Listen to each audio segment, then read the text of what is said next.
Ladies and gentlemen, here at Craig and Company on our phone, the legendary Mary Tyler Moore. Yes.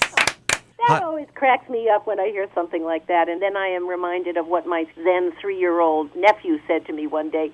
He said, "You're just a big duty head." I got to tell you what an honor it is to have you on our show to speak with you. I mean, there's not many stars, television stars, who have endured like you have, and now you got a brand new CBS Sunday night movie, Like Mother Like Son, The Strange Story of the Kimes, this Sunday at 9. Yes, indeed. I hope you'll watch it because you won't be disappointed. It's a riveting story. You look fantastic in the previews. Thank you. Thank you. I did my best to look like her, as well as spend time with a psychiatrist whose subspecialty is teaching other psychiatrists how to deal with a sociopathic mind.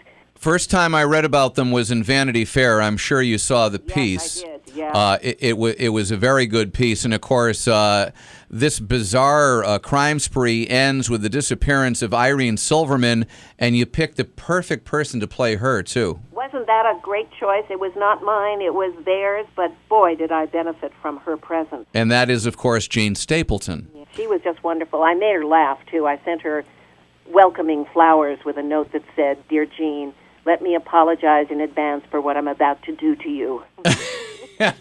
Going back to when you started your career and now looking where you are now, has your career lived up to your expectations?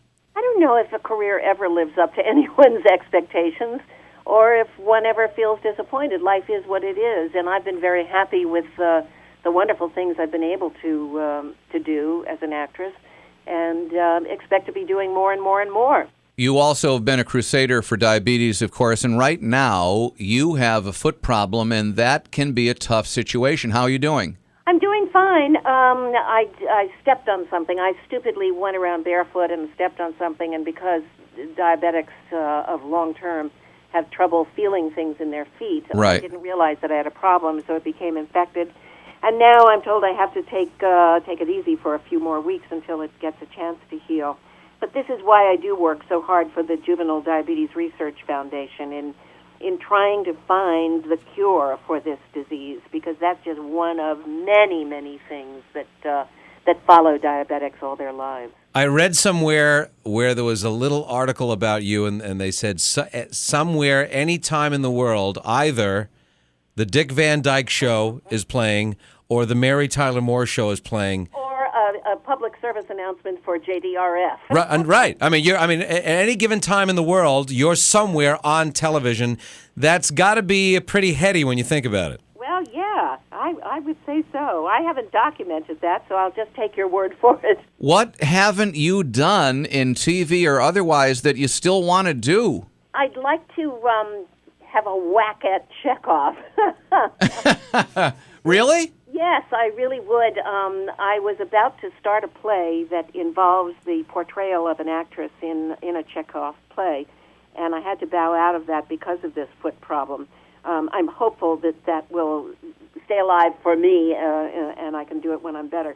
If you had to choose between big screen, little screen, or stage, and you only had to choose one, which would you go to? It would be screen because of the luxury that their budgets afford the actor and the director. You are able to really get to where you want to be in your portrayal, whereas in television you're beating the clock all the time.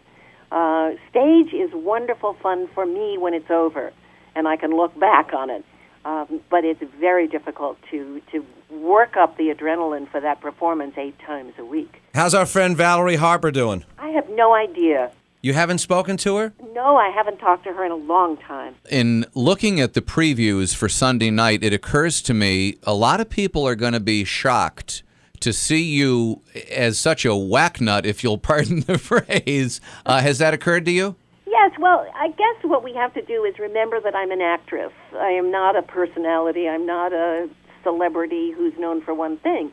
I enjoy playing different characters, and I think I've done enough of it so that by now, even though the television image is burned in more often, as you said, at every point during a given day you'll find me somewhere, that I am still capable of creating characters that are new. Well, you are known for one thing. Wait a minute, I must disagree with you on one item.